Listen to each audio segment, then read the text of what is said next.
I think we had a very interesting morning with both the comments from Mr. Ford from AFRICOM and also the first panel to sort of lay some foundational, just lay a framework, or at least lay some alternative frameworks out there for discussing the issue of foreign fighters or foreign trained fighters this morning. So this afternoon, actually, we're moving into the case studies of the conference title. And this afternoon, we'll have the two African-centric case studies. The first one here is Somalia, and then later on today, we'll have the Maghreb case study. I think we have an excellent panel assembled here today. We have Ambassador David Shin, who wrote a paper on this. It's quite excellent. Once he's finished doing some, I think you've already done a second draft on it, so that'll be disseminated at a later point in time.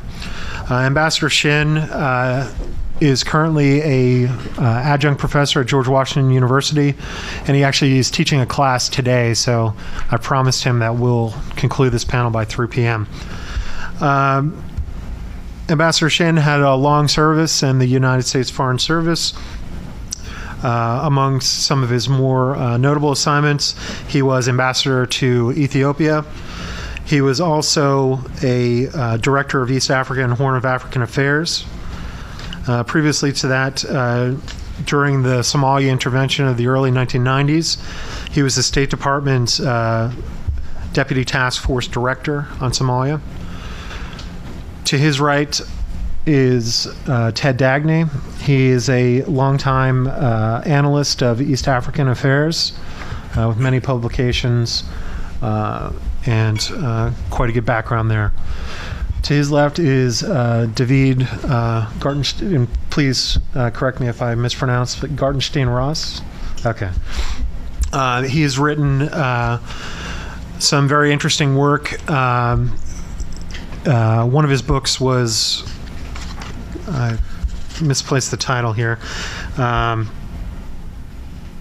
not sure it's mentioned in your, My Year Inside Radical Islam. He's also written a big piece in the Middle East Quarterly on Shabaab. And last but not least, we have Professor Ken Menkhaus from Davidson College. He's also written extensively on Somalia and on the Horn of Africa. So without further ado, Ambassador Shin. Thank you very much, Michael.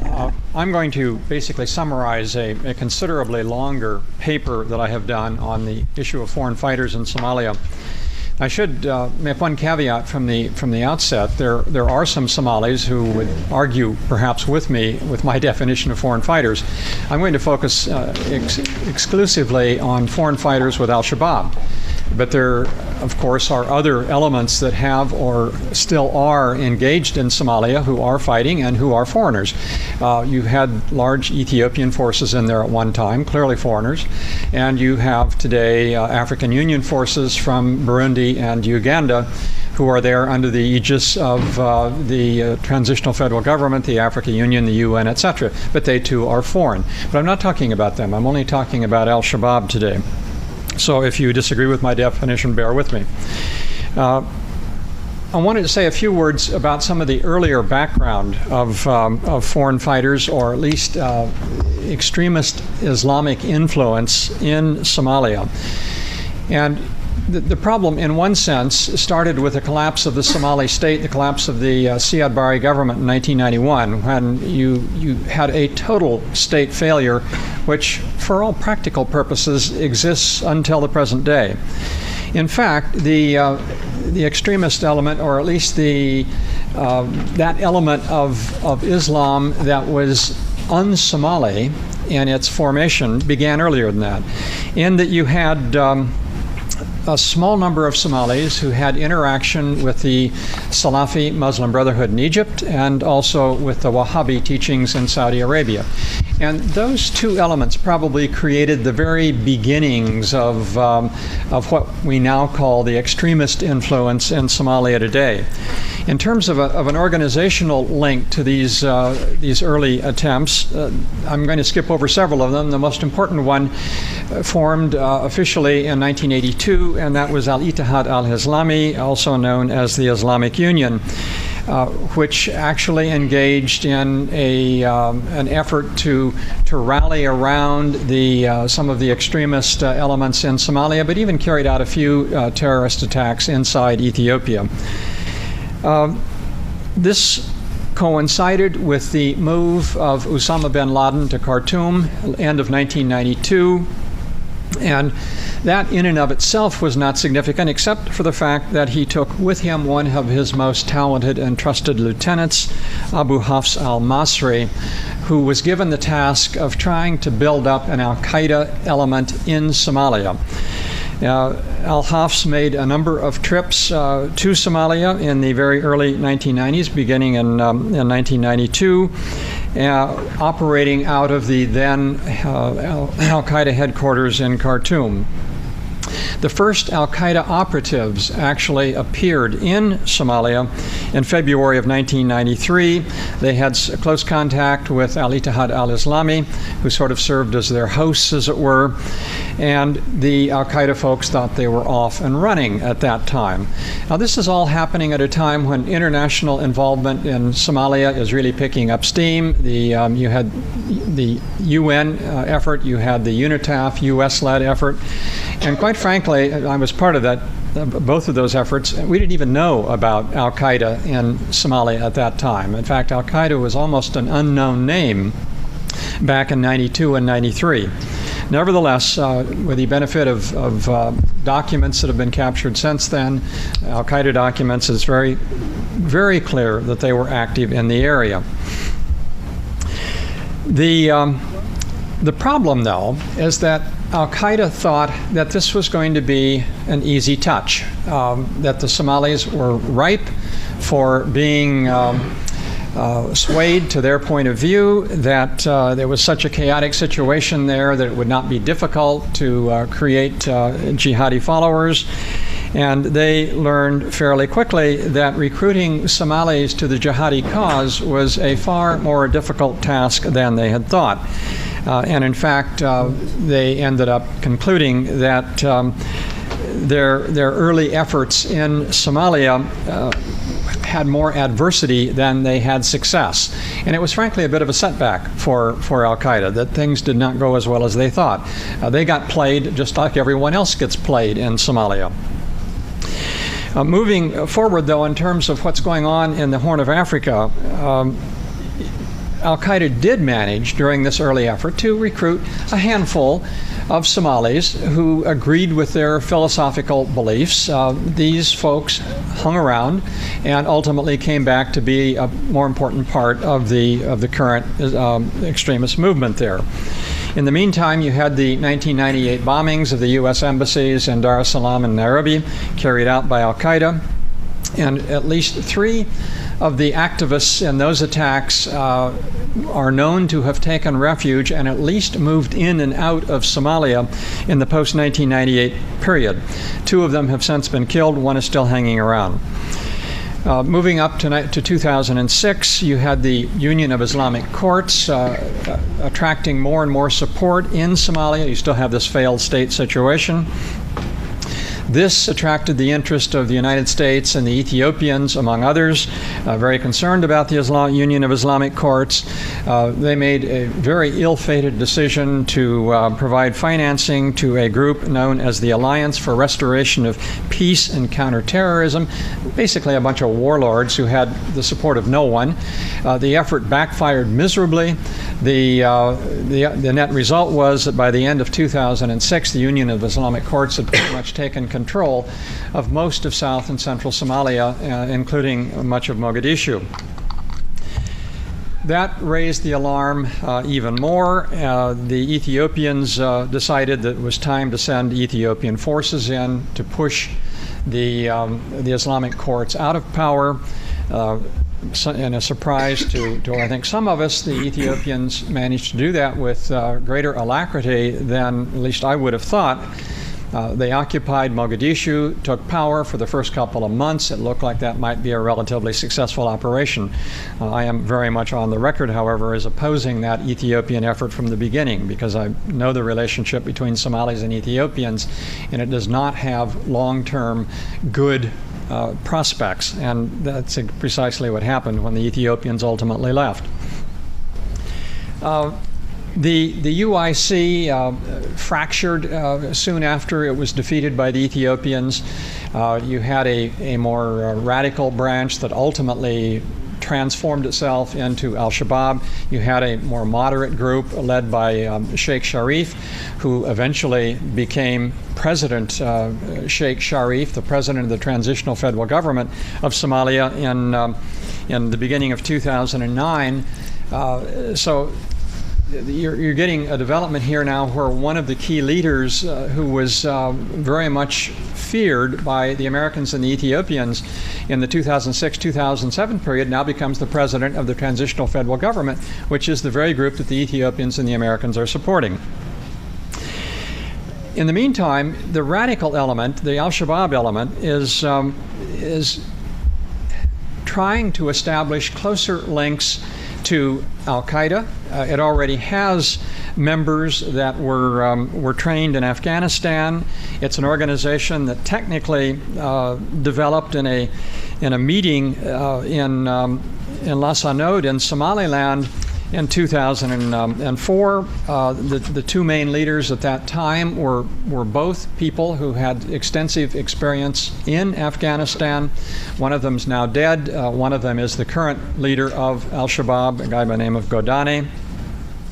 As time went on, the leaders of Al-Shabaab expressed publicly closer and closer links to Al-Qaeda. Al-Qaeda reciprocated. There has been a lot of research done on this, documenting on the internet the various statements that have been made by Al-Shabaab and Al-Qaeda, and at least if you accept what they say publicly as fact, the movement they move closer and closer together.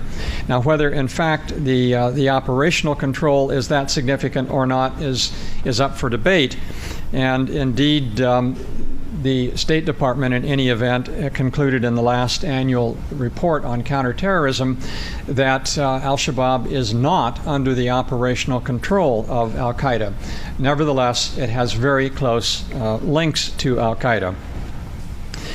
And by the time you get to the last year or two, you have an Al-Shabaab organization that by its appearance and its organization and the way its leadership is functioning is looking more and more like the Taliban looked back in the 1990s. Al-Shabaab is organized into three layers today. At the very top, you have, as I mentioned, a guy by the name of Godane. Other key leaders include Ibrahim Jama al-Afghani and Fuad Mohammed Khalif Shongole. Now, all three of these people are Somalis. They're not foreigners.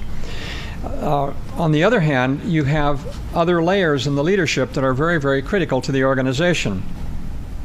And in these other layers, you find a significant and a growing number of foreigners, either foreigners or Somalis from the diaspora with foreign passports. And if you look, according to one account, at the membership of the 85-member executive council of Al-Shabaab today, 42 are Somalis and 43 are foreigners. The International Crisis Group concluded that the hardliners, led by the foreign jihadis, wield enormous influence and have access to resources and the means to dictate their wishes to the less powerful factions in Al-Shabaab. Now, there are three kinds of foreigners in Al-Shabaab today, by my definition. First, you have Somalis who were born in neighboring Kenya or Ethiopia, but who, to the extent they have a passport at all, would have a passport from Kenya or Ethiopia. But they're in a special category because they're definitely Somalis and they're definitely neighbors. Then the second group would be those Somalis in the diaspora who were either born in the diaspora, or their parents were born in the diaspora, or they may have been born in Somalia and moved somewhere to the diaspora at a fairly early age, and they also have foreign passports, if they have a passport at all. And they are a second category of foreigners or foreign fighters with al-Shabaab. The third category, which is the one that most people probably think of when they think of foreign fighters, are those who are with al-Shabaab who have no Somali ethnic connection and who clearly come from some foreign country. There's a consensus that there are about 200 to 300 of the non-Somali foreign jihadi fighters that are working with al-Shabaab in the country today. And they come primarily from Kenya's Swahili coast, which means they're not Somalis, or from Pakistan, Bangladesh, India, Afghanistan, Yemen, Sudan, Tanzania, Uganda, Saudi Arabia, among other places, not to mention the North American diaspora and the European diaspora. The Afghan-trained Somalis and the foreign veterans from Afghanistan and Iraq play an important part as al-Shabaab field commanders because of their military experience. And they also are the ones who tend to teach the techniques of suicide attacks, remote-controlled roadside bombings, kidnappings, and assassinations of TSG officials, in addition to journalists, humanitarian workers, and civil society members. The foreign element of al-Shabaab is not only behind the planning of suicide bombings, but it has provided a number of the suicide bombers. For example, in October of 2008, Shirwa Ahmed from Minneapolis became America's first known suicide bomber when he drove a vehicle laden with explosives into an encampment in Puntland that killed a significant number of Somalis. In September of 2009, a Somali American from Seattle was one of two suicide bombers who drove vehicles bearing UN logos into the African Union force and again killed a number of African Union soldiers. And there have been other cases of Somalis from the diaspora serving as suicide bombers. Al-Shabaab has developed one of the most effective media recruitment programs ever developed by a militant Islamist organization. It's been particularly successful with a large number in the Somali diaspora in Europe, North America, the Middle East, Africa, and even Australia. By mid-2009, more than 20 young Somalis, most of them from Minnesota, joined al-Shabaab in Somalia. They constituted, however, a minuscule number of the more than 100,000 Somalis who had moved to the United States. The number may actually be notably larger than that. The arrival of Ethiopian troops in Somalia late in 2006 and a surge of nationalism among these young Somalis, particularly those in the European and North American diasporas, motivated a significant number of these people to go to Somalia, as opposed to jihadi rhetoric. As the FBI intensified its efforts to identify Americans recruited by al-Shabaab, it encountered additional cases, not all of whom have a Somali ethnic connection. The diasporas in other countries have also been subject to successful al-Shabaab recruitment. The United Kingdom, the Somali community estimates that there are up to 100 young men and women who have joined al-Shabaab. Some of these folks are actually of Pakistani, Bangladeshi, and West African origin, not Somali origin. The Swedish State Security Police estimate that about 20 Somali Swedes have joined al-Shabaab. And the governments of Australia, Denmark, Canada, Germany, and Norway have also identified small numbers of Somalis, mainly Somalis from their countries, that have gone to join al-Shabaab. Well, what is the upshot of all of this? I think that the employment of Somali fighters by al-Shabaab does bring some very important specialized skills such as bomb making, battlefield experience, and fluency in English to al-Shabaab. So that is a great asset to them. On the other hand, Somalis don't want foreigners involved in their political life. Now, Somalis from the diaspora are not considered foreigners, so they get a pass. But the other guys, the 200 or 300 who are from Saudi Arabia, Yemen, Bangladesh, the Swahili coast of Kenya, etc., are not Somalis, and they, in my view, don't get a pass. And I think this category could eventually be the Achilles heel of al-Shabaab. The bigger question is the degree to which al-Shabaab's draconian tactics, such as suicide bombings, occasional beheadings, forced marriage between Somali women and foreign fighters, will alienate a critical mass of Somalis. I don't have the answer to the question, but I would simply flag that is going to be a problem for al-Shabaab once it becomes better known what they're doing and who they are. Although Somalis increasingly are speaking out against these kinds of policies, which are foreign imports, these are not traditional Somali activities, the situation has not yet reached a point where it appears to endanger al-Shabaab's control over nearly all of southern and central Somalia. And I look forward to my comments from my colleagues on the panel and your questions. Thank you. Thank you, Mr. Ambassador. Ted?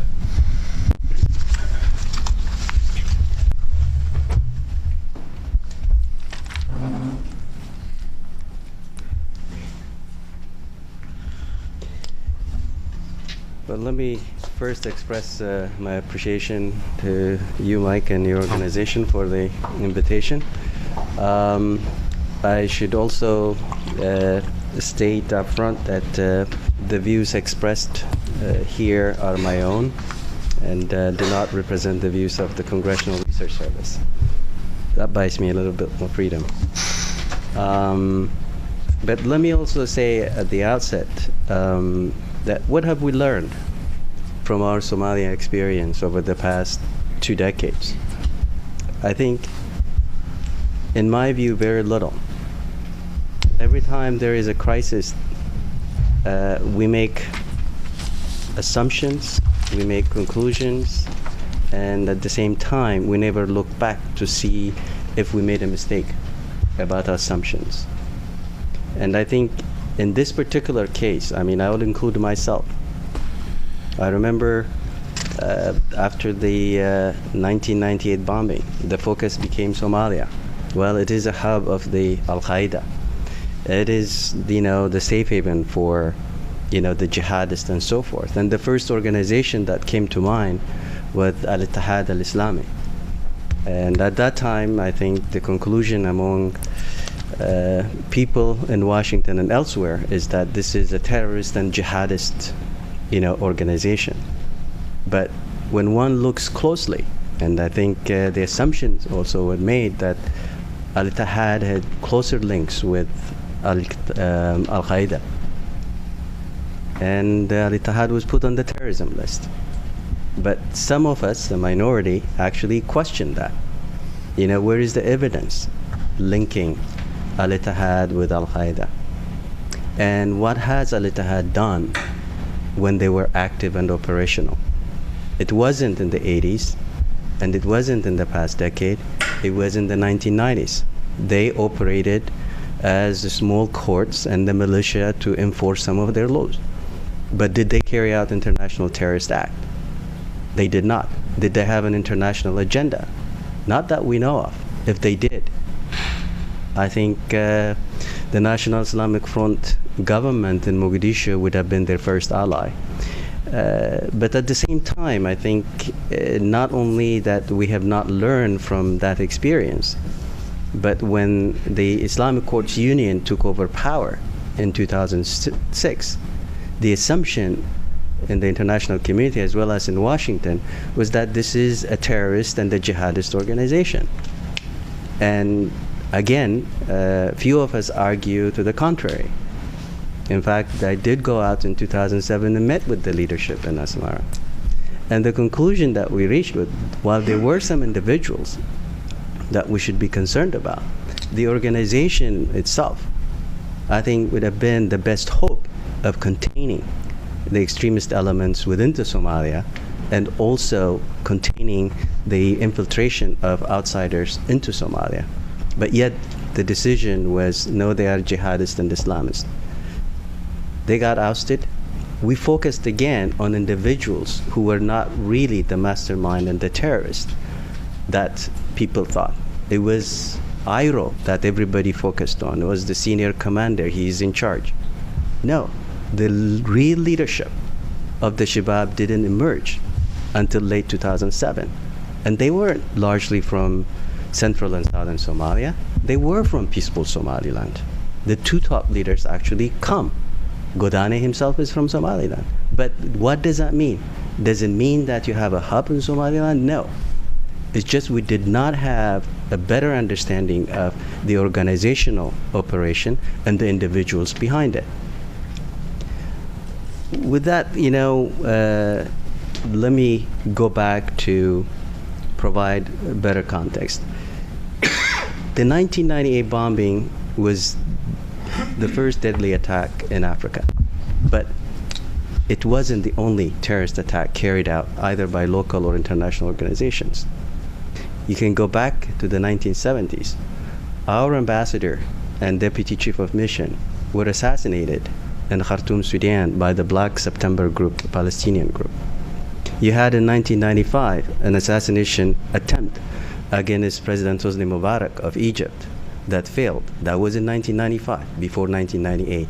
So you had a number of attacks that were carried out, but not in such a way that people focused on after the 1998 and the September 11 attack. What's interesting is that of all the regions in Africa, it is the Horn of Africa that has emerged over the past 15 years as a region highly vulnerable to terrorist attacks and a safe haven, not just for international organizations, but for local terrorist organizations as well. But the most important thing to focus on is, why Somalia? Well, one can argue it's because you did not have a central authority in place. But is that the only reason that it became a safe haven? If you don't have a government, if you don't have entities, if you don't have infrastructure in place, would international terrorists prefer to operate in an area where they don't have the operational capacity to conduct and organize? No. They use it as safe haven to carry out attacks elsewhere, not necessarily inside Somalia. The terrorist attack that is being carried out against Somalis is basically by Somalis, largely, with the help of some foreigners.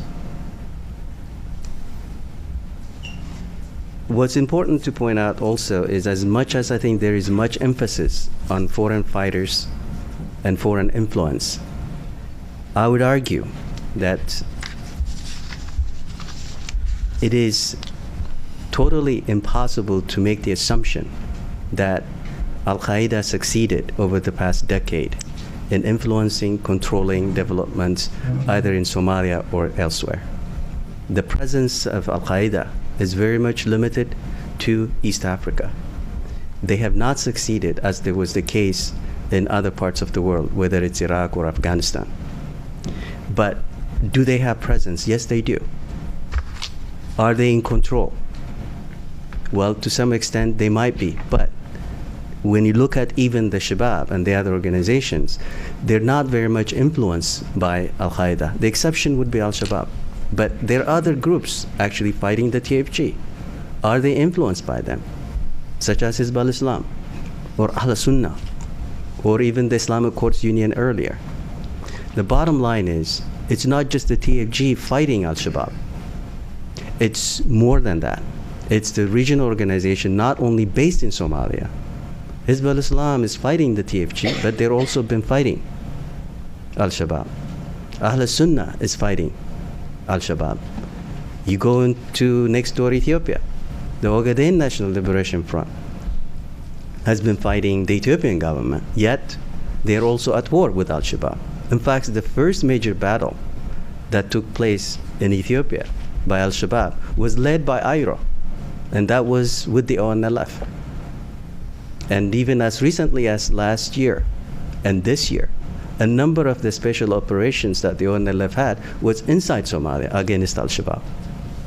So when you look at the overall picture, yes, they may have been able to recruit some, but at the same time, they've also managed to surround themselves not only with enemies from within, but enemies also in the region.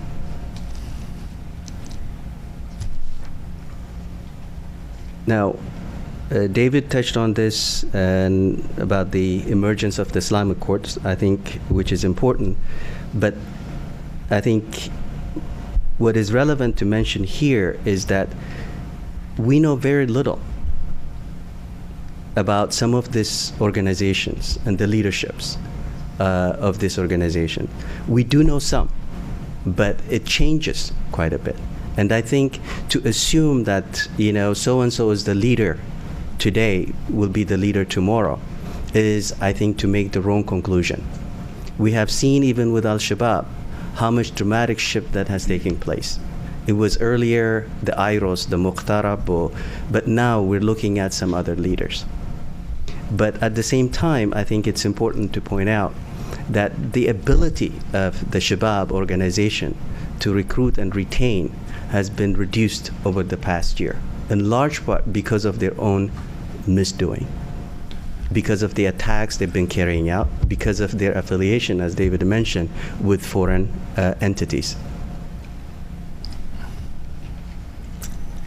As stated before, you know, there were a number of radical Islamic groups in Somalia.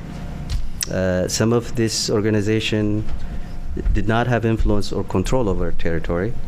The groups include Al-Ittihad, Al-Islah, Al-Tabliq, but very few, if any, of these groups developed international terrorist ties.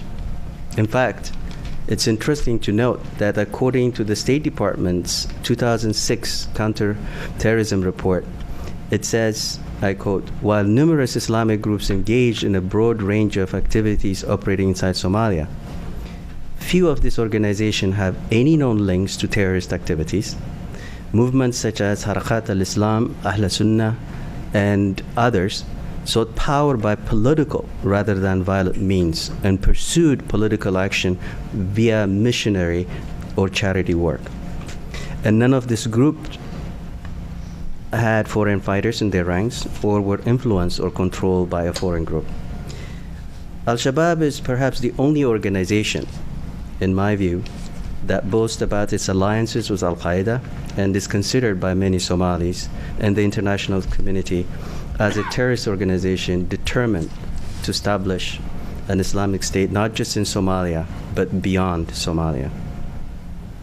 But it's important also to point out that Al-Shabaab remains a largely Somali-led and controlled organization whose leaders and fighters are largely Somalis. What contributed to this emergence of Al-Shabaab and its relationship with international terrorist organization? I would argue the Ethiopian invasion, with the support of the United States, is seen by many observers as contributed, you know, to the emergence of Al-Shabaab and the proliferation of other extremist groups in Somalia. It is also important to point out that other Somali extremist groups remain opposed to Al-Shabaab, and Al-Shabaab has not been able to gain much ground in terms of recruitments among other militia groups that are opposed to the TFG. I think I would skip the evolution of Al-Shabaab and its leadership. Perhaps I think in the Q&A we can discuss. But as mentioned, some of the foreign fighters within Al-Shabaab are known, but it's difficult to define, as David said, who is actually a foreign fighter.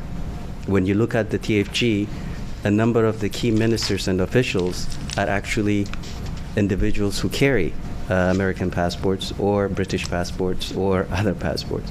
If you look at some of them involved in non-governmental activities or humanitarian work, these are also happens to be Somalis on the good side doing work in order to help their people. But unfortunately, the focus has been about those Somalis who go to blow up themselves and target their own civilian population. I don't want to dare estimate the number of foreign fighters, and as David said, I've heard those numbers from 200 to 300 and 400, But the truth of the matter is we don't really know. I, for one, have spent quite a bit of time visiting and meeting people in the region, including a visit to Mogadishu last year. But I cannot claim that I know more than others about, who is a foreign fighter and how many of them are in the rank and file. With that, I think I probably stop here and take your Q&A.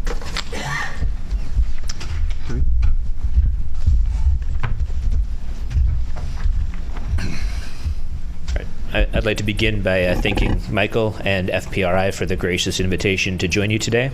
I think Ambassador Shin's paper provides a very good introduction to the problems that Somalia is currently confronting, and in particular, a very good introduction into the problem of foreign fighters within Somalia.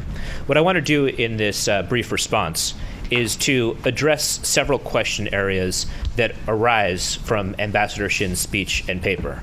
Areas that I think are worth considering, worth discussing here, and also that are important for future study.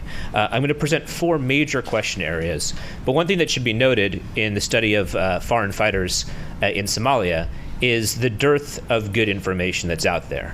That's obvious even from the estimates of who's gone to Somalia from various countries. You have country estimates ranging from 20 to 40 in some countries, 40 to 100, and the like, which shows that we're dealing with a partial data set, which doesn't allow us to understand the entirety of the problem. A second thing that I'll talk about as I go through is that we have a very West-centric focus to this.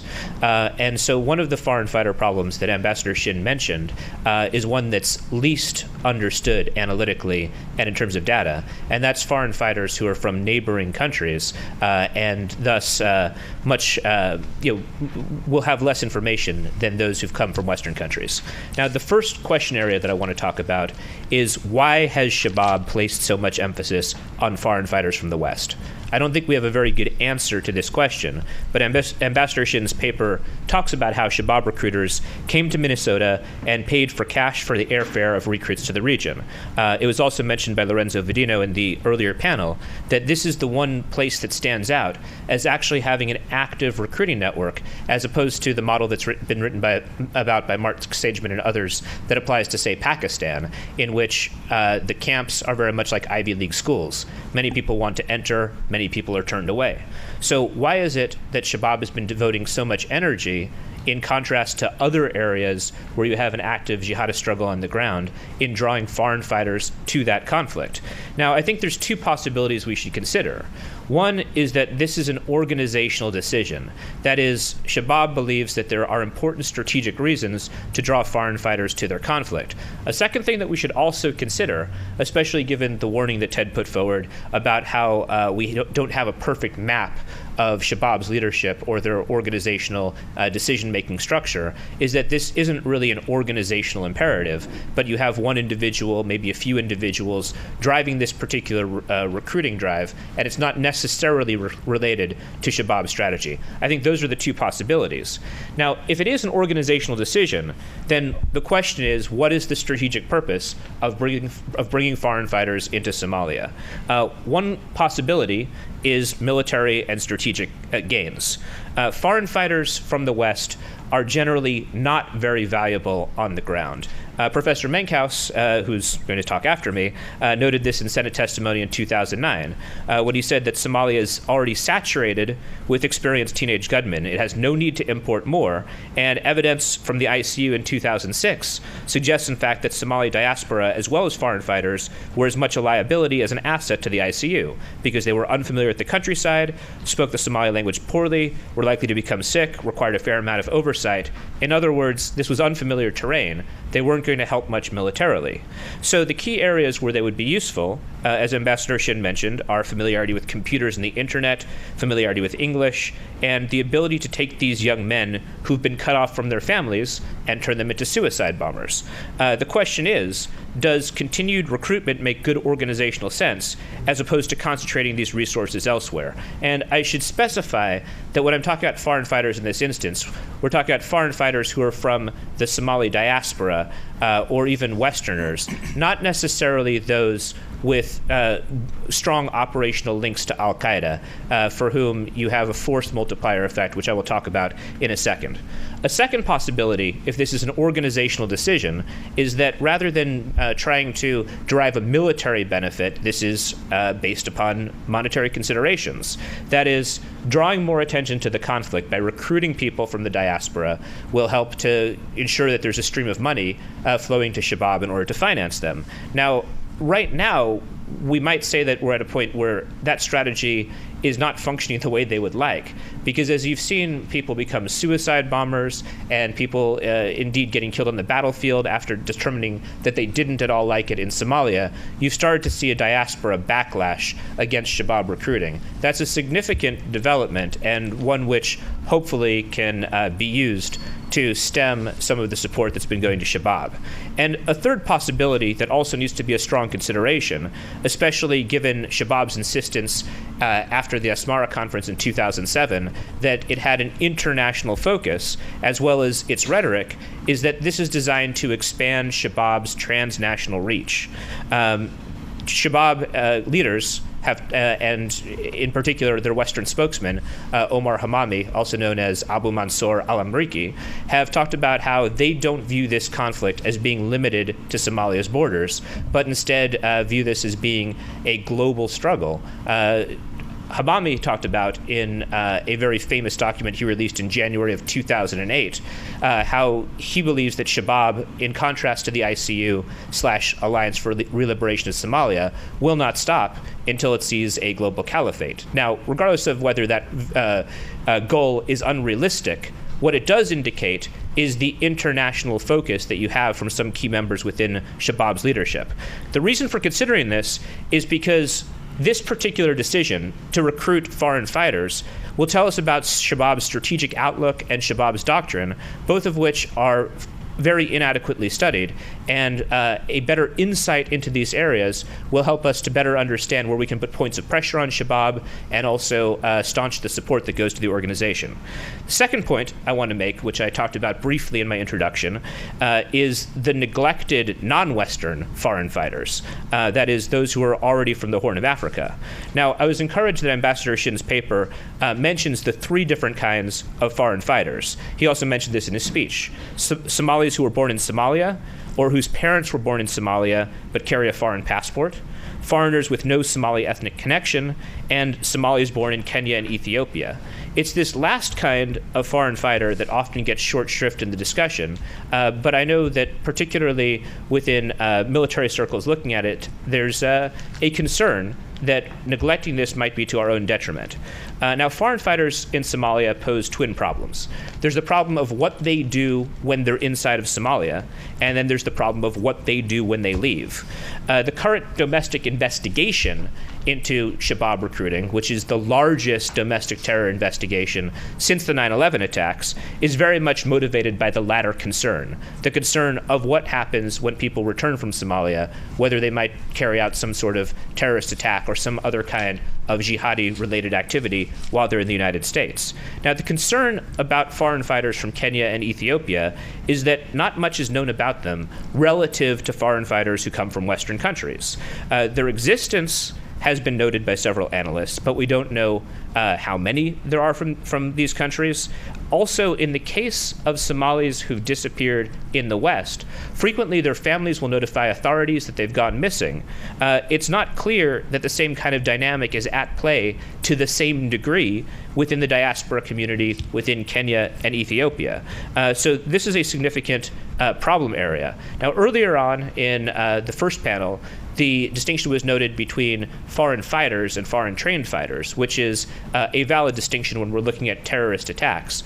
But if you're looking at the organization not as a terrorist organization, but instead how certain key leaders within Shabaab view it, I think it's much more a military paradigm that we would apply, in that they don't see themselves as a terrorist organization.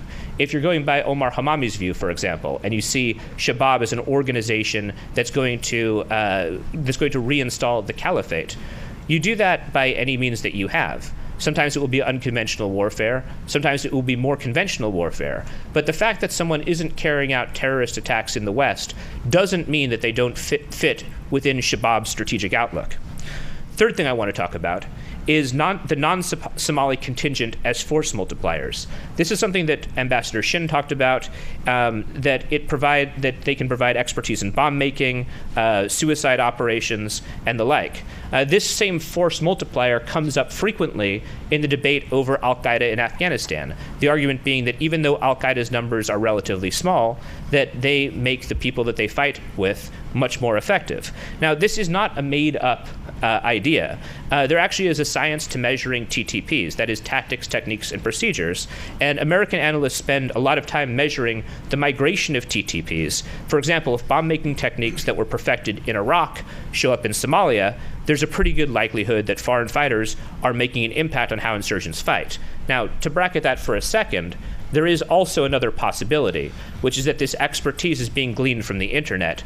But I fall on the side of those people who argue that the internet is not making as much of a difference in training as some people say. And I think part of what we can see is that if someone were to propose that our military switch to entirely online training next year to save money, I think it would not be an idea that's accepted. I mean, I think intuitively everyone knows that on-the-ground training is actually much more effective. Now, obviously, Shabaab, which is engaged in hot combat on the ground, has its own way to develop combat expertise. So the story of the value of foreign fighters shouldn't actually stop with the force multiplier argument, but I suggest that we can go a little bit deeper into this to understand the ongoing impact of foreign fighters within Somalia. So the questions would include, for example, whether the value of foreign fighters in this regard diminishes over time as Shabaab and other insurgent factions gain their own expertise in fighting against factions like the TFG, AMISOM, and the like. One metric we could use would be whether the introduction of new TTPs becomes less over time. Now, that's not a perfect metric because once Shabaab adopts the TTPs of foreign fighters could still serve as valuable trainers within those TTPs.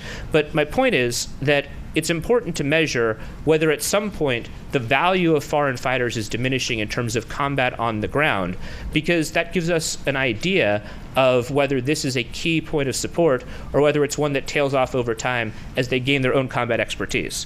Now, the fourth and final point I want to talk about, the fourth and final question area, is why Shabaab is not an al-Qaeda affiliate. Because it's an interesting question. Ambassador Shin's paper discusses, and I've independently researched and wrote about this, how Shabaab holds al-Qaeda in high regard according to its public messaging, public addresses, and likewise al-Qaeda leaders who don't always embrace any jihadist group out there have also issued a number of statements favorable of Shabaab. Now, Ambassador Shin's paper mentions that al-Qaeda may have told Shabaab to maintain a lower profile about links between the two organizations following the Uganda attacks. I'm not sure whether this is a data point that I haven't been able to investigate. Tracking down the original source, it's anonymously sourced to the Long War Journal, which is edited by a friend of mine, but I have some questions as to the authenticity and the accuracy of this. But I think that there are possibilities as to why this relationship hasn't developed. One is that al-Qaeda's conservatism may be playing a role, their hesitancy to take on new affiliates. If you look at affiliate groups like AKIM and the like, that is al-Qaeda in the Islamic Maghreb, it's taken them a long time to actually give the official al-Qaeda imprimatur. But it's somewhat counterintuitive that this hasn't occurred because of the strategy that bin Laden has clearly articulated in his famous 2004 address that he released just before the election. He described this as the bleed until bankruptcy strategy. That is, you want to get America embroiled in as many draining wars as possible at the same time. He bragged about how just raising an al-Qaeda flag in some far-flung corner of the world will cause America to scamper over there and waste its resources. So it would seem intuitively like it would serve al-Qaeda's strategy to make Shabaab an official affiliate. Now, one possibility in addition to their conservatism is perhaps Somalia is actually being seen as a real possible base of strength, and that al-Qaeda, for that reason, doesn't want to attract greater U.S. attention to that theater of war, i.e., it's a backup plan if things go poorly in Afghanistan, or if they continue to go poorly in Iraq. Now, Al-Qaeda may be making a rebound there, and also if they go poorly in Yemen. There are a number of areas where they operate, but having backup plans, that might not be a bad idea. Now, this is just a possibility. I don't know the answer to the question, but I think it is important to ask the question as to why they're not an official affiliate. In conclusion, I want to say that this is a very important topic, that of foreign fighters in general and in Somalia in particular, one where there are many questions and many more questions than answers overall. Ambassador Shin raises one of the largest questions at the very end of his speech, in which he asks, to what degree will Shabaab's draconian tactics alienate a critical mass of Somalis?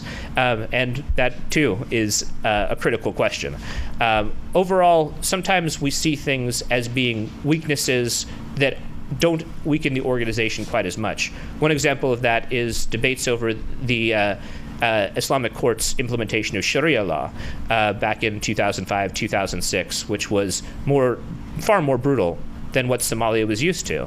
But overall, the fact that it was able to impose order in many cases made the Islamic courts at least seem preferable to anarchy, which was one of those other possible alternatives. So there are possibilities out there in terms of structural factors which can weaken Shabaab, but also it's important not to overstate what's going to happen with those possibilities. Thank you.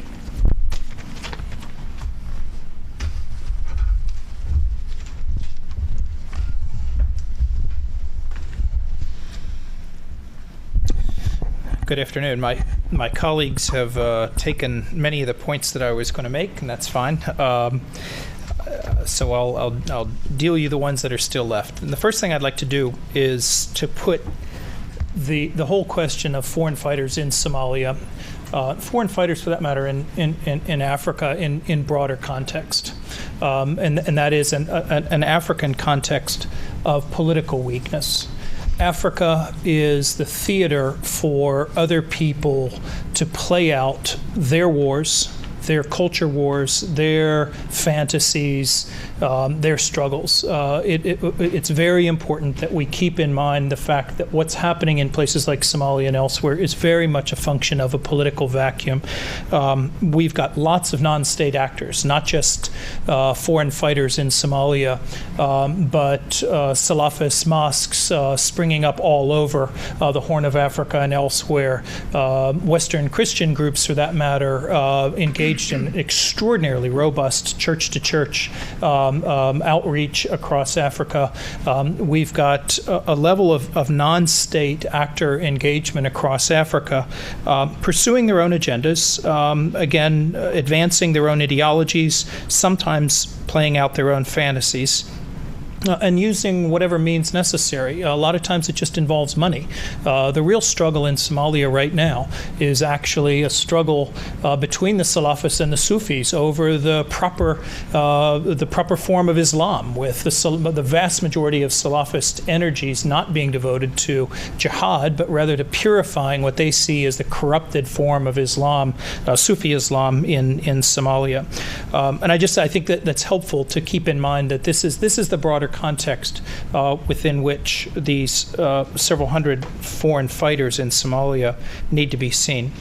The question of why has the Somali diaspora supported, and in some cases not just financially or morally, but actually physically gone over to join Shabaab? My colleagues have already alluded to the answer. That it has to do in large part with the Ethiopian military occupation in 2007, 2008. I just want to reinforce that because what they didn't do is really capture the sense of rage among Somalis. When the Ethiopians intervened in Somalia in December of 2006, that set in motion an insurgency and a counterinsurgency that devastated the capital. 700,000 people out of a population of 1.3 million had to flee the city. It was one of the largest and worst cases of internal displacement in the world. A lot of valuable real estate was shattered. The old ICU governance, which many Somalis saw as the hope, as an exit to 16 years of civil war, was destroyed. And Somalis were furious. They were furious at Ethiopia. They were furious at us for backing Ethiopia. That was a more complicated story, actually, than they choose to believe in some cases. But what this meant is that when Shabaab emerged as the main insurgency against the Ethiopian occupation, they had a lot of support from Somalis. Somalis around the world did not see Shabaab as a jihadist group. They didn't necessarily like it. What they knew about it, they found distasteful. But Shabaab was able to conflate this sense of defensive jihad, anti-Ethiopianism, and Islamism with Somali nationalism. That really resonated among a lot of people. And so many Somalis in the diaspora rejected the premise of our designation of Shabaab as a terrorist organization in March 2008. Why so many non-Somalis supporting Shabaab rhetorically, or in a few hundred cases actually going over and supporting them? Well, here I think what we have to acknowledge is that Somalia in 2007-2008 was a perfect fit for the Al-Qaeda meta-narrative. Here was a Christian-dominated government of Ethiopia coming in and crushing and oppressing Muslims with the backing of the evil empire, the United States. I mean, you can see exactly how this fit in.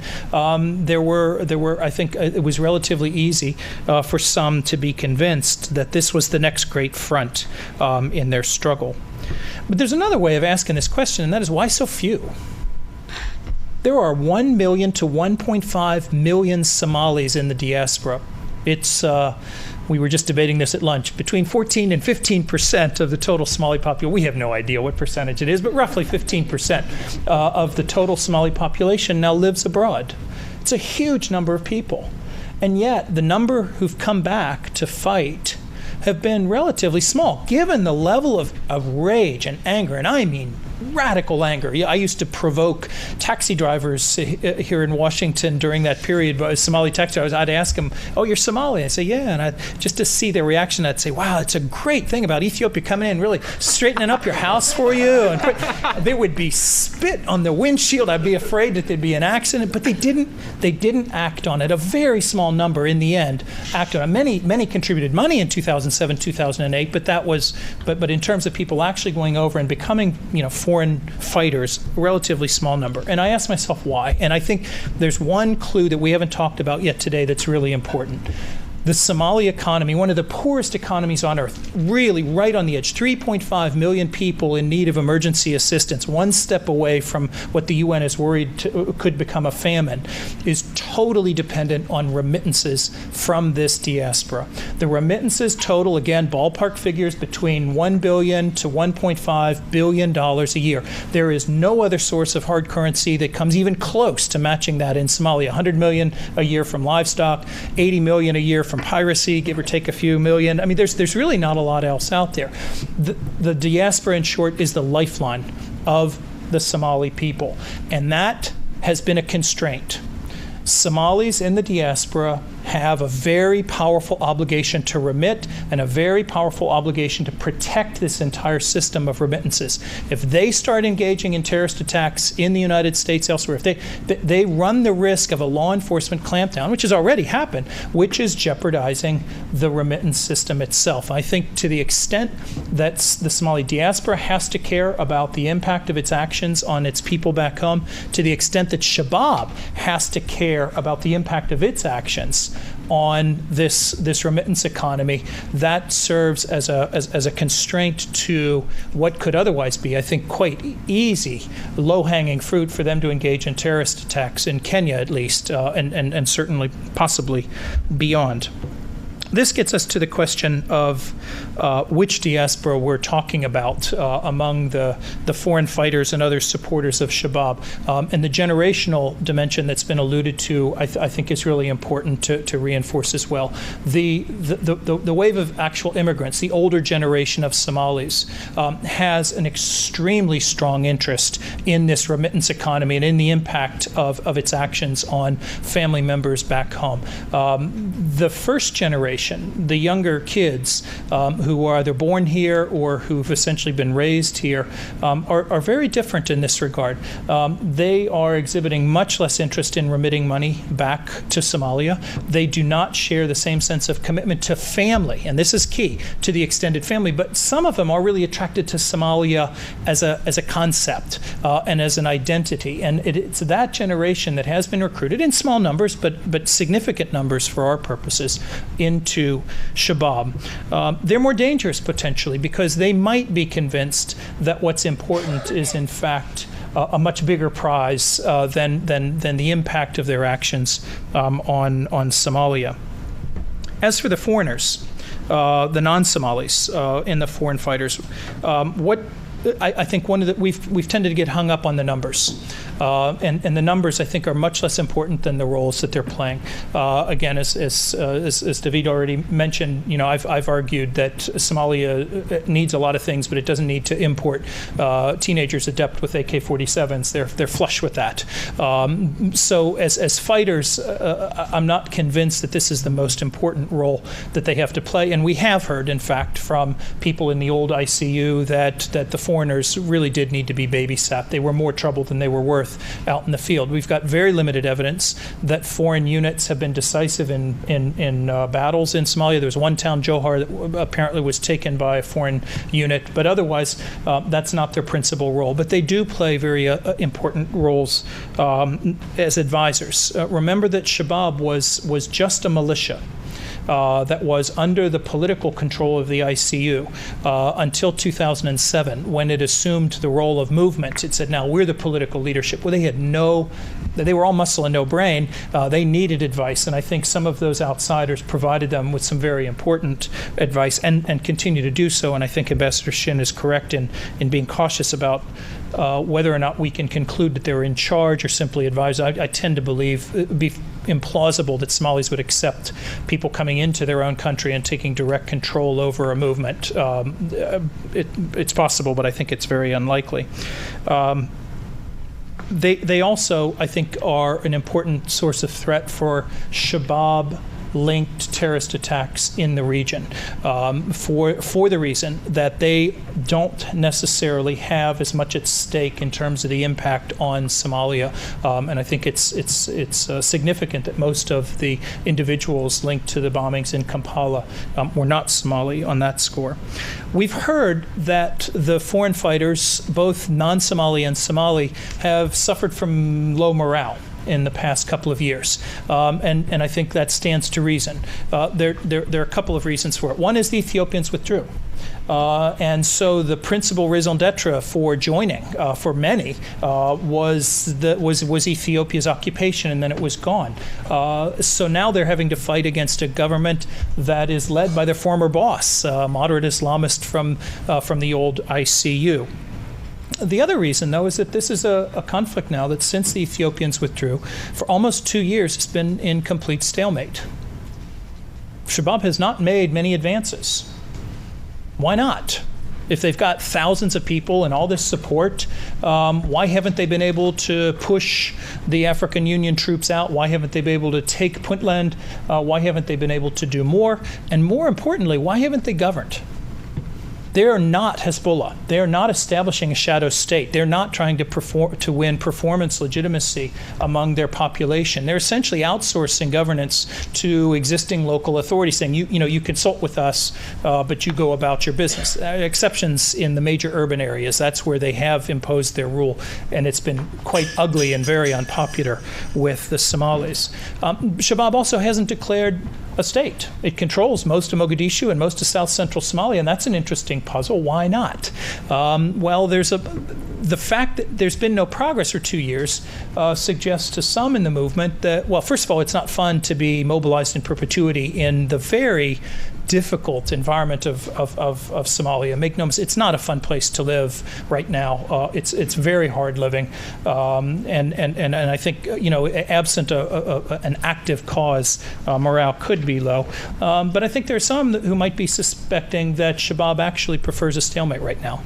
Shabaab, in its current position, gets to mobilize against an enemy, both near and far, so that it continue to win some outside support, but it doesn't have to actually govern. If it were to take the rest of Mogadishu, it would be it would unavoidably have to start governing. And it might even, it would be forced to address this issue of, in fact, are we for an Islamic caliphate, or are we really fighting for an Islamic Somali state? The vast majority of Somalis want a Somali state. This notion of a caliphate means nothing to them. This is a foreign dream world for them, and the last thing that they want to get engaged in. In some, Shabaab would have its hand forced if it had to govern. All the messy decisions about who rules and how do we handle clan. Do we allocate proportionally, or do we just allocate according to merit? And if we do merit and one clan gets more positions than the other, then this clan's going to argue. That there's 1,000 governance issues that they have very successfully avoided by continuing to be in a war that has amounted to a prolonged stalemate, but that has come at a cost of low morale. What about Al-Qaeda, the group behind at least some of the foreign fighters, not the freelancers, but the organized ones? My own take is that Al-Qaeda is dabbling in Somalia. This is low cost, low risk, high yield irritant to the United States and its friends in the region. They have to do very little, and they cause us enormous headache. They have not been providing much, if any, financial support to Shabaab. As Professor Sageman said, they don't have the money, and we've got no evidence that that's flowing in. Shabaab's main sources of revenue are local taxation, very crude forms of taxation, and control of the seaport of Kismayo. So that Al-Qaeda comes a distant fourth or fifth in terms of their financing. And as a result, this is an easy win for Al-Qaeda. They got to appropriate Shabaab's victory over Ethiopia, pushing Ethiopia out without having to do very much at all. Shabaab and the media, just wanted to say a word about that. Ambassador Shin was very generous to them in saying that he thought it was one of the most effective media campaigns. I just don't see it. This is one of the only things I can find to disagree with you on this. I think that many of the YouTube videos that they've put out, the propaganda, has been, well, let me put it this way. Somalis are incredibly politically savvy consumers of information and arguments, and foreign, whether it's our PSYOPs or UN public affairs or Al-Qaeda, Assahab Media Foundation messaging, if it comes across as manipulative or clunky in any way, it doesn't sell among Somalis. And most of the stuff I've seen has been incredibly clunky on that score. I just don't think they've done that good a job. Having said that, there has been a lot of support for Shabaab, and I think what we have to acknowledge is it's not necessarily because of their media campaign. It might be in spite of it, but it's because they couldn't lose. The playing field is so much in their favor at this point. There's no one opposing Shabaab of any legitimacy right now in the transitional federal government. They basically had a storyline that they couldn't sufficiently botch up. And this gets me to just a couple of final thoughts. One is the big question, I think, which is why is Shabaab so powerful in Somalia? And the related question then is, what role do the foreign fighters have in that power? And their power right now is essentially a reflection of the utter weakness of alternatives. They are the strongest team on the playing field right now because they're the only team on the playing field right now. The transitional federal government, after 6 years of transition, it was supposed to be a 5-year transitional mandate, is still unable to govern itself out of a paper bag. It's only in the small neighborhoods of Mogadishu that it controls, thanks to the African Union peacekeepers supporting them. And as a result, Somalis, for as distasteful as they find Shabaab, aren't going to risk rebelling against them if there are no prospects for alternatives. I think one of the things that Shabaab does very effectively is intimidate and threaten and assassinate, and people as a result are going to be very risk averse in going after them. They're going to need to see that there's a credible alternative that stands a good chance of winning before they turn directly against Shabaab. With that, I will stop, and I guess we do Q&A or discussion, right? Yeah, we'll put discussion first. Mr. Ambassador, do you care to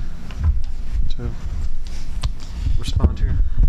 You know, actually, I'd prefer to use what time we have left to hear questions from the floor and just take it from there. Okay.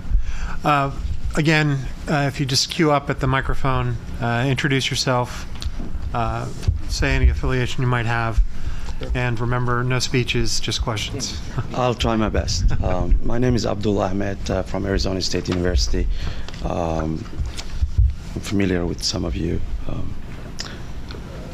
Dr. Menhouse said that, talked about Somalia as a monolithic, in fact, all of you talked about Somalia as one monolithic state.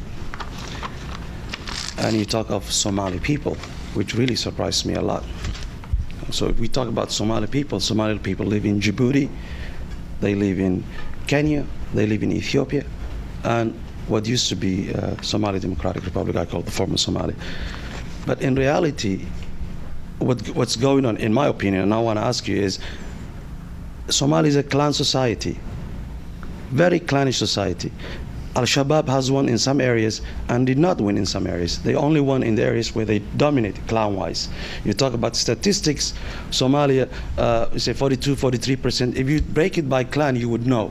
Follow the clan. Just like they say in the US, follow the money. I want you to touch on that. And comparing Africa, African countries, again, as a monolithic country in Somalia. Somalia's got a lot with Fatah, between Bajur and with South Wazir. Then it has in common with Uganda, to be honest with you. A pure clan society. Al-Shabaab and terrorists have been defeated in Puntland in 1992. None of you have mentioned that. Why? Shabaab didn't exist then. Al-Ittihad has been defeated in Puntland. That's the truth. Follow the money in the USA, follow the clan in Somalia. If you want to help Somalis, be strong for Somalis. Do not just, it's almost irresponsible to say Al-Shabaab is nationalistic. There's no nationalistic search. In fact, the absence of nationalism is what we have in Somalia. And so support those, and please base your arguments on data. There's plenty of data out there. But to sit down and have this temptation to solve all the problems by putting inputs there that are not examined is almost like a revelation. And thank you. Who would care to respond first? Yeah, I'll take a first crack at that. First of all, I would stand by my argument that Shabaab was able to successfully conflate Islamism and nationalism in the past few years as a negative nationalism, as opposition to an Ethiopian intervention, and I think that the evidence is pretty strong on that score. As for clan and Somali society, clan and Shabaab, as was the case with the Islamic Courts Union, has tried very hard to transcend clan. We saw that back in the early 90s with Al-Ittihad as well. I had a chance to look and interview people in Luke shortly after they left and get a sense of the clan dynamics there. One of the and it's bedeviled the Islamic movements, just as it's bedeviled nationalists in Somalia. There are Somalis in Shabaab who really do want to transcend clan, don't want to talk about it. And certainly don't want to base their political organization around it. But having said that, they have to pay close attention to it. And you're right that there have been clans that have over time served as the anchor for Shabaab, and before that the ICU. What's interesting about that, and this is one of the dangers for the foreign fighters and for Al-Qaeda, is that your protection as a foreigner in Somalia is largely based on clan protection, and that goes back a long, long way. Clans kind of look after you, take you. You've got to be really careful. If a clan turns on you, you are very prone to being extorted or worse. And in Somalia, we have had clans that at one time were very closely affiliated with the ICU and then Shabaab. I think of the Habargadir Ayat, for instance, who at a certain point in time realized that, or calculated that this was no longer in their interest. This was costing them a lot. There were a lot of business people whose interests were jeopardized, and they shifted as an entire sub-clan away from Shabaab, and then came to be one of the principal supporters of Al-Sunnah wal Jamaa. Well, if I'm Shabaab, I'm paying attention to this, because now Shabaab is relying on weaker clans, clans that are aggrieved, minority clans. I mean, they've been quite careful to try to undercut some of these stronger clans by recruiting from among these somewhat either weaker or aggrieved clans. And What if they get picked off? What if that clan then decides that this is no longer in our interest to be affiliated with this group?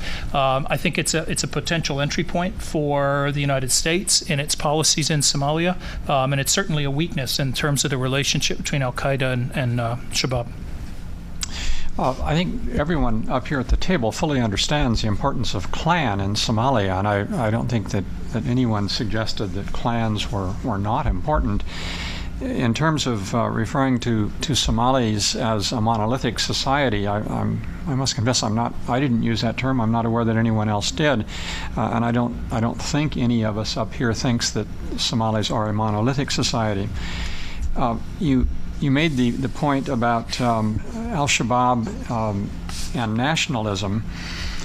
I certainly made the point, and maybe Ken did too, that Al-Shabaab has taken advantage of the fact that they played on Somali nationalism by pointing to the Ethiopian invasion of Somalia, and that tended to identify and bring out Somalis who supported Al-Shabaab for that reason. But I certainly would not suggest that Al-Shabaab is a Somali nationalistic organization, quite the contrary. In summarizing my paper, I left out the vast majority of it, but in the paper I include a section, for example, that says Al-Shabaab avoids nationalist slogans, Somali nationalist slogans, and refuses to use the traditional Somali flag, which it replaced with a black flag emblazoned with a Shahada, a declaration of faith, in white text, and that it often holds press conferences in Arabic, not in Somali, the traditional language of Somalis. So quite the contrary, it's not a Somali nationalist organization at all. Now, the one thing that I think Al-Shabaab has done with some success that most other political and pseudo-political organizations have largely failed to do, at least in recent years in Somalia, is that it has crossed clan lines to some extent. It has been able to attract some leadership coming from various parts of Somalia, including Somaliland. And that I think it has done with more success than any other recent Somali organization in the country. I think I would make the argument that I think for the first time in the past, several years, we have seen Somalia move beyond the clan politics. You look at the leadership of Al-Shabaab or the leadership of the ICU, it's more inclusive than any time. You look at where the dominance of Al-Shabaab, it's not where they come from. You're looking at it in the Darod area and the Kismayo, not the Isaac area. So I think it's important to point out that while clanism is still very important, at the same time, face the reality. The leadership has changed. Religion is more important for Shabaab, whether you are a Hawi or a Darod. Is that based on data or just... Yes, based on data. Will you share the data? Yep. I'll be happy to share a number of reports that we did, and we highlight the leadership, where they come from. I have shared data with Noonan, and the fact is 87% of Al-Shabaab are southern clans, particularly southern clans from Mogadishu area. Mm-hmm. So if you have data, I'll be very interested to see. And you conducted the survey in the midst of the violence, right? Well, but you have done in the past, and I don't want to go personal, but there were so many questions, as you have admitted in your past papers that proved to be wrong. So I would like to see your data. Sure. Sam.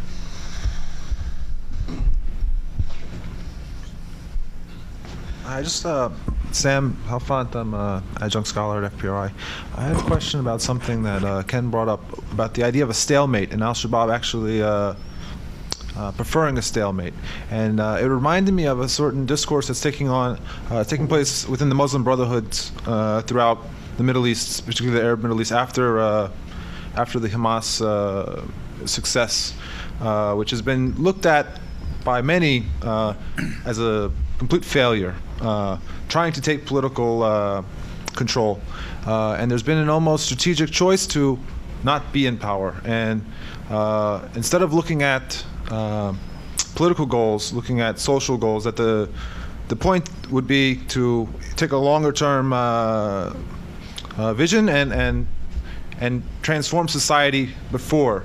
And I mean, here in a security standpoint, we tend to look away from social motivations, and we're looking for what do they want politically, what are they trying to do, and I'm wondering if there could be a parallel between sort of these discourses that are taking place within Muslim Brotherhood organizations about not taking power and sort of keeping a stalemate going where you're increasing strength and transforming society, where if the point is to transform society, or is the point to take political power. Here we're dealing mostly with the idea of taking political power, but it seems like we might be missing something of, as an Islamist organization, their ultimate goal isn't necessarily political power, but transformation of society. And I was wondering if you could maybe discuss that, or if there is a parallel at all from completely off.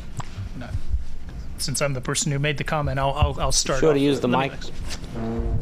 Let me begin by saying that the idea that the prolonged stalemate in Somalia is if not a desirable outcome, a minimally satisfying outcome for all parties concerned, and not just Shabaab, but in many ways the transitional federal government leadership has succeeded in making lots and lots of money off of pretending to govern for 6 years without having to go through any of the arduous task of actually governing. One could reach that conclusion. I haven't reached it myself, but I think it's important to put out on the table as a possible explanation that this isn't optimal for anyone, the current situation, but it's minimally acceptable for lots, including neighboring Ethiopia. Not optimal, but they can live with it, and that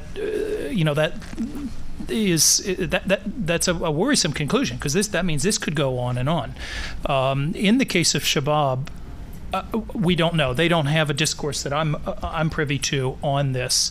But what we do know is that they're split over the ones that think there should be a Somali Islamic State versus the ones who embrace the notion of Somalia simply as a staging point for a broader caliphate. And then those who would love to have a Somali state, but they're deathly afraid of having to make all those political decisions, and they know, and I think we all know, that were they to do this, the next war would be an intra-Islamist war. The center would not hold within Shabaab. There would be fighting among the Islamists over all of the issues that have bedeviled Somalis trying to pull together a state over the past 20 years. And that's about as far as I can go on the answer. Let me add to that. I find Ken's point interesting. Pull the microphone closer. Let me add to that. I find Ken's point interesting that al-Shabaab may be satisfied with a stalemate, a military and political stalemate. I'm not convinced that's what they want, but it's certainly something that one needs to consider. And if you look at just what has happened in the last several weeks with al-Shabaab trying to take over additional territory in Mogadishu that they have never held before, that would imply that they are not satisfied with a stalemate, that they really do want to take over much more, or perhaps all of Mogadishu. I don't think they can do that so long as the African Union force is there. But that's the only sort of shred of evidence I can cite to counter your argument. I think your question is a very interesting one, which really goes beyond that. Does al-Shabaab want to take political power or transform society? That's a very big and important question. And I'm not sure I know the answer to that. I suspect what's going on is that you have a division within al-Shabaab. I think you have particularly the Somali element of al-Shabaab and the Somali nationalist element of al-Shabaab, to the extent it exists, that really is probably satisfied with having political control of Somalia, and that's the end of the matter. And all of this global jihad and Islamic caliphate and all that other stuff, that's for the foreigners, and that's for a few of wild-eyed radicals who were educated with the Wahhabis in Saudi Arabia and perhaps some of the Muslim brothers in Egypt. And my guess is you've got some divisions going on within al-Shabaab on that sort of very question, even though they may not broach it quite that way. But I think that's a very important question, and one that we all ought to pay more attention to. I agree that it's a great question, and I think part of I tend to fall on Ken's side on this, in that increasingly I think that Shabaab does not want at this point in time to gain political power in Somalia. And the reason why is game out what happens if they defeat the TFG. I mean, one thing you can have is an inter-Islamist war. You'll probably get another intervention by Ethiopia or someone else that will fracture, at least temporarily, Shabaab Now, they could see that as being a good thing, but I'm not sure that they're ready for it to happen. There's some evidence suggesting that when the Islamic courts had massed around Baidoa, this was back in November, December 2006, which looked like death count for the TFG prior to the Ethiopian invasion. Some of the evidence suggests that they actually were not going to invade Baidoa to destroy the TFG. Now, I haven't gotten a look at all of this, so I can't really weigh in. But I think, finally, to address your question, because I think it's first good to understand the framework in which their decision is made against a backdrop of, if they kill the TFG, if they win, then suddenly they need to be prepared for something else, because the international community is not just going to say, okay, we recognize you. But I think some of that transformation, we can see that transformation to some degree. As was talked about with respect to the history of Somalia. You first started to have Islamist movements there that were influenced by Wahhabis and the like, and by the Brotherhood. And so some of that methodology was certainly imported. Now, that's never been the majority view in terms of the way Islam is understood within Somalia. But I think some of the things that, for example, Ken referred to, the dynamic on the ground of conflicts between Salafists and Sufis and the attempts to purify the religion, that's very much in line with what you're talking about, which is setting the stage for people to be much more on board with a different practice of Islam. And the final thing I want to point out is just when we talk about Somalia's territorial borders and nationalist aspects, it's not actually Somalia that we're talking about. I mean, I don't know of any faction within Shabaab that has abandoned the view of the greater Somalia, which encompasses not just Somalia's territorial borders, but also those places close to Somalia, such as the Ogaden region of Ethiopia, that are comprised of a majority of Somali-speaking individuals. So it's important that when we say nationalism, that it doesn't quite map with the way we understand nationalism from a Western perspective. Ted, did you have any comments? No. Okay. Alan, do we have any questions from the web? Nope. No? Okay. Sorry.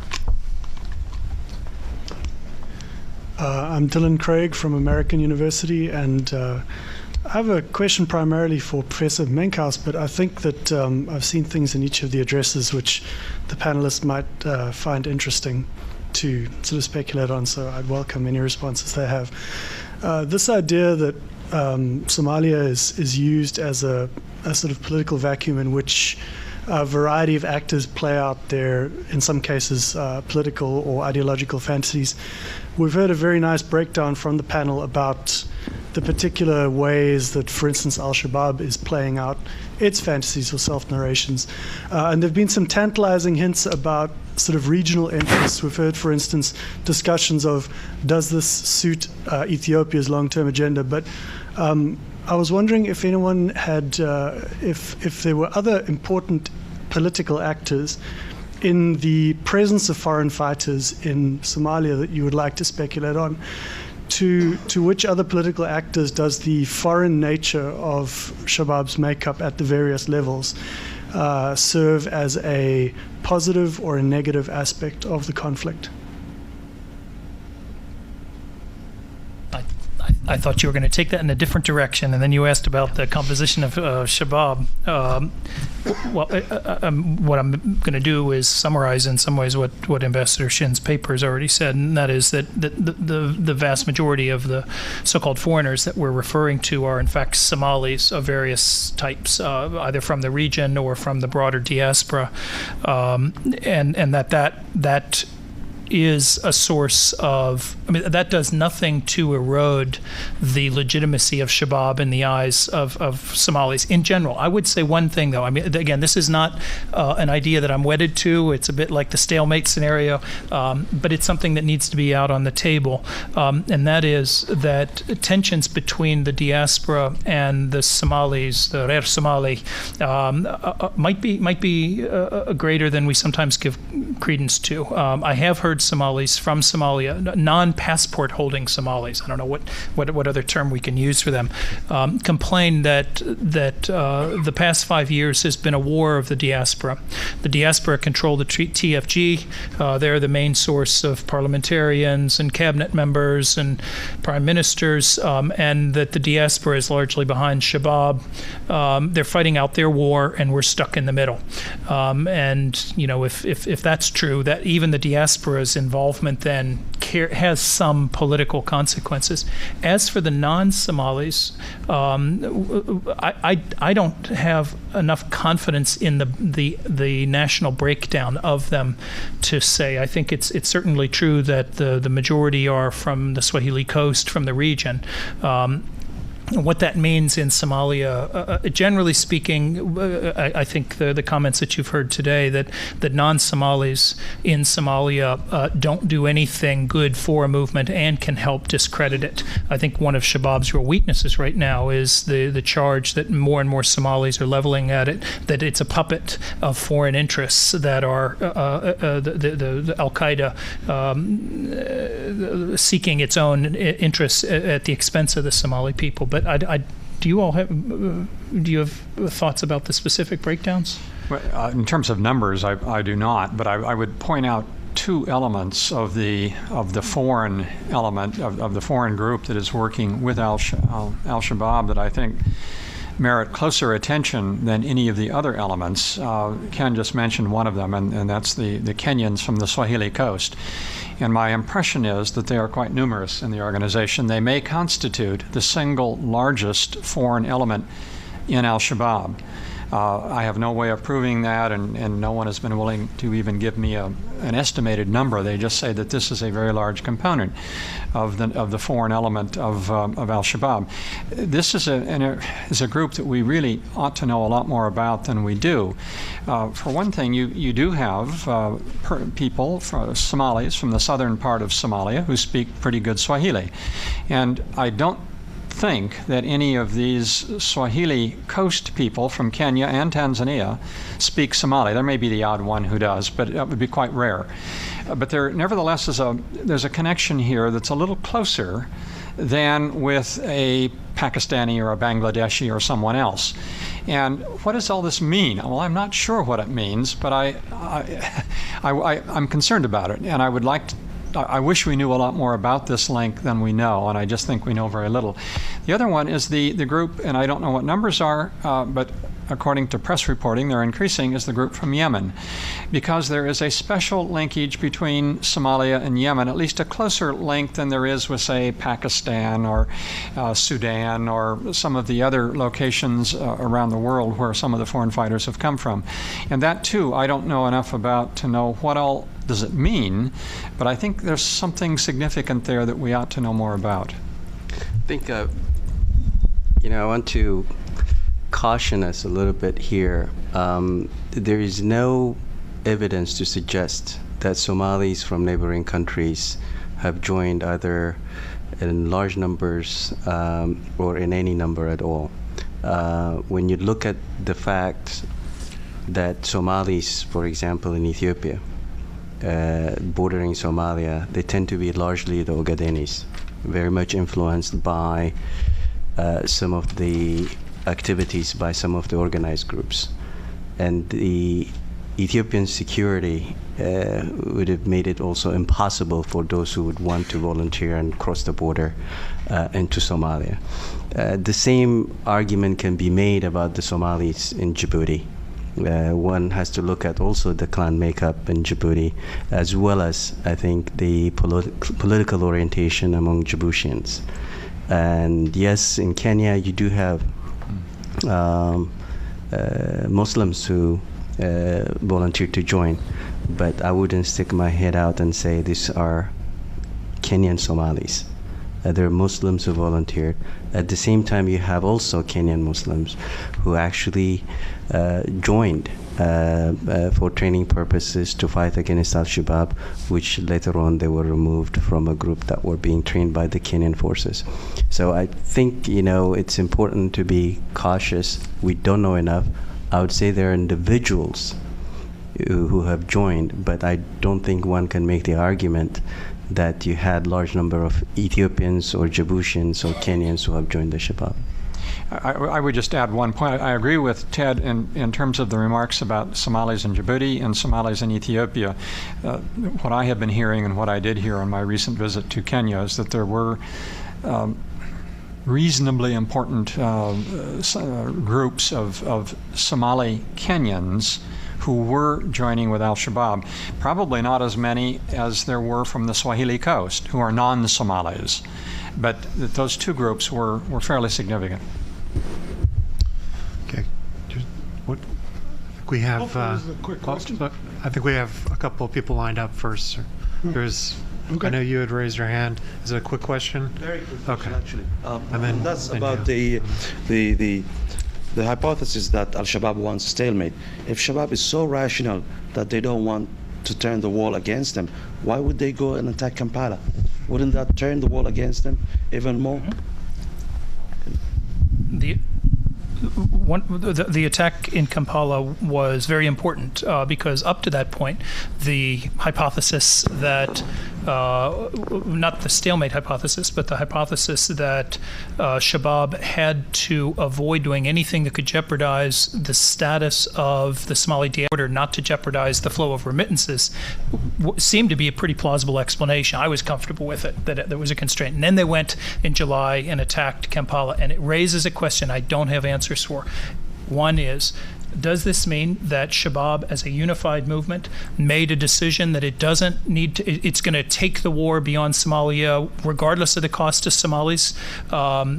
Or B, was this actually an instance of different divisions within Shabaab taking different actions? And they have been split over tactics. They were very split after the December 09 suicide bombing at the medical graduation ceremony.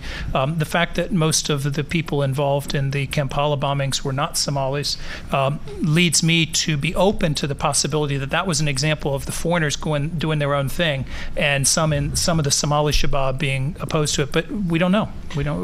Time will tell on that one. But it's a very important issue to follow up on. What I'd say is, to me, it seems like it was an organizational decision to carry out the attack within Uganda, and that's based upon statements made both before and after the Kampala attacks, basically flagging that they saw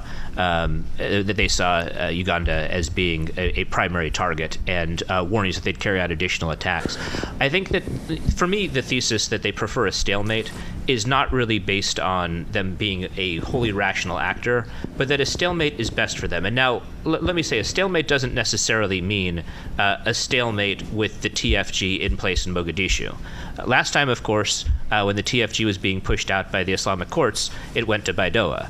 But I think that having an enemy in the country continues to give them a rallying point, saying, look, it's foreign occupation, and to hit the nationalist messages that have been helpful to them. And obviously, I'm not saying they're a wholly nationalist group. We're all on the same page about that. But I think having an enemy in the country is good for Shabaab. And look, you can control a lot of territory while still having somewhat of a stalemate. Because look, right now, you have the TFG controlling a very small part of Mogadishu. If they move to Baidoa, they still control a sliver of the country.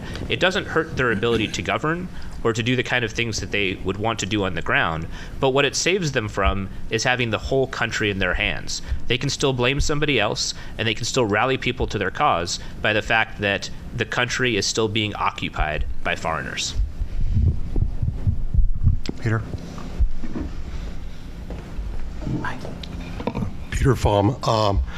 I just wanted to, I'm fascinated, Ken, by your point on the stalemate being perhaps, if not the most desirable, certainly an acceptable outcome for Shabaab. I'd like to turn that around and ask, since we've got a deadline coming up, depending on how you read the Transitional Federal Charter, it expires in 5 months or a little less than a year, depending on how one parses that document. And we all know that the transitional federal government exists because we outsiders want it to exist and keep it primed and pumped.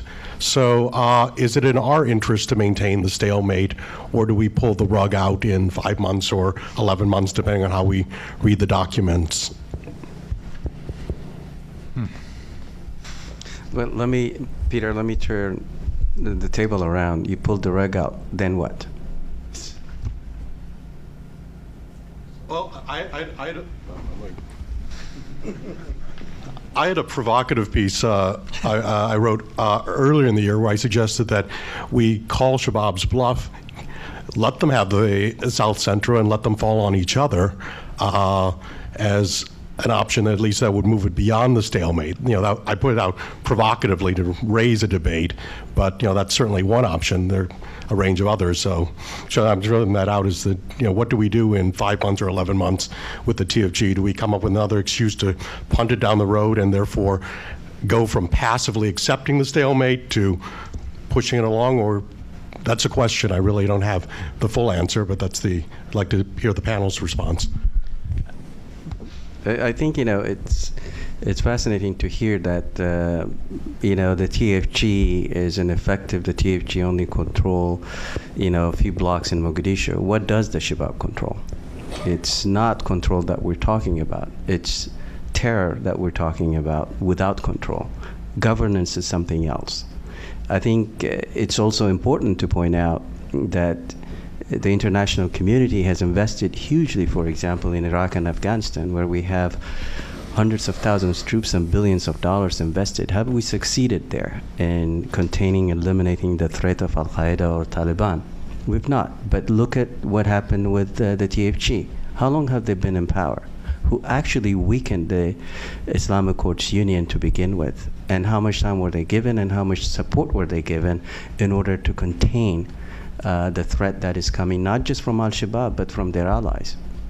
I think, we have to be practical. We're not talking about, a government that had been there in power, but I think a government that needs support, practical support, not political support and Security Council resolution. Peter, I think what will happen, based on my many years of policy experience, as opposed to what perhaps ideally should happen, is that the international community will continue to support the TFG, whatever it happens to be at the time its mandate runs out. And I agree there's a little confusion about when that mandate ends. Because there is so much invested in it, and there still is no alternative. Al-Shabaab is clearly not an alternative. And I know that there are those around Washington and elsewhere who would just like to sort of see, let Al-Shabaab take over and let them fall on their own sword kind of thing. But I just don't see that argument prevailing in Washington. I also would have two specific concerns, one of which is U.S. reputation. That one of the big problems with Somalia is the fact that the U.S. seemed to countenance a situation of anarchy for so long.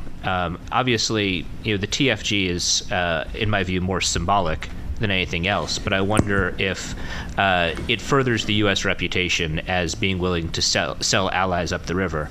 The second one, which is more practical and less based in reputation, is what would happen to ASWJ, which I see as being a fairly important actor and one that may be more important over time. And I think that if one of the results would be Ahl Sunnah ends up getting pushed out of the country or destroyed, then that could be problematic. You all don't follow Somalia, most of you, for a living, so you probably didn't see this, but just a couple of days ago we did have a statement from Assistant Secretary of State Johnny Carson of some significance on this score, in which he outlined a more assertive U.S. engagement with other actors, not delegitimizing or disenfranchising the TFG. We're going to continue to work to strengthen it, but we're going to diversify our points of contact with Somaliland, Puntland, and other legitimate actors. I don't remember the exact wording. To me, that is an entry point toward a strategy to address exactly the issue that you're raising. That the TFG is up. Its extended mandate is up in August with a generous interpretation. It's up in August. And what do we do in the meantime? I think that what we're doing with that strategy is not so much supporting the TFG. It's not been a question of supporting support for the TFG. What we haven't done is incentivized the TFG to be functional. The TFG leadership has been able to play a role that we've seen in some other places where it's not a question of willing but not able, and we just need to build its capacity. It's unwilling and unable. And our continued financial support to that context is an instance of moral hazard in which we're reinforcing the very behavior that's at the root of the problem in the first place.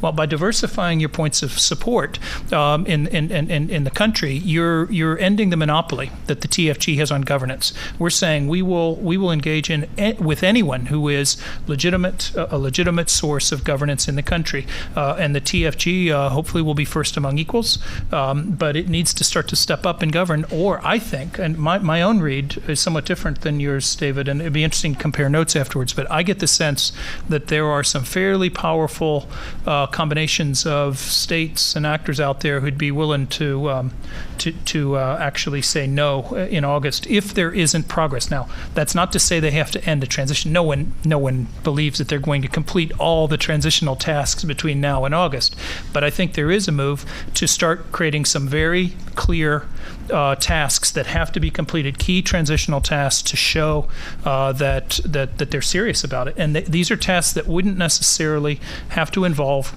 taking lots of territory. I think they're realistic.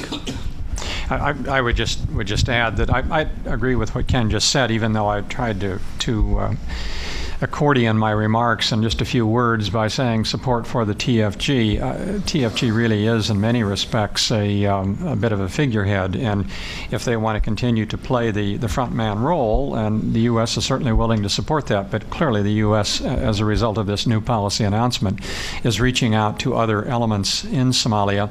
The question is, as Ted and I were talking during lunch, are we going to follow up with action and go beyond the words? It's one thing to say that the United States and the international community, theoretically, is going to start supporting clan leaders, sub-clan leaders, elders, other unnamed groups in South and Central Somalia, which is currently under al-Shabaab control at the moment. It's easy to say that, but following through is the hard part. And are the resources going to be there?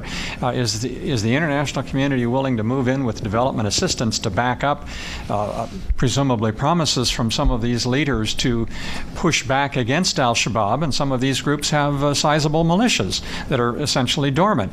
So all of this is good in theory, and I'm fully supportive of it, but it's got to be backed up with some very serious action, and not just by the United States, but by the international community collectively.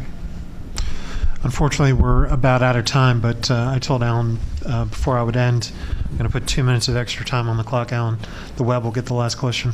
Okay, this is from Stephen Dockery of the Center for a New American Security. This idea that al-Shabaab has a position on wanting to maintain a stalemate or wanting to impose a specific order, as if al-Shabaab were moments away from drafting a policy paper on the subject. Doesn't looking at al-Shabaab as a cohesive political party hamper our analysis of it? That's such an amorphous organization that in many respects just holds on like the other Somalis, hamper our analysis of this issue? Should we have a better way of dealing with ambiguity when it comes to Somali political parties? Yes. Absolutely.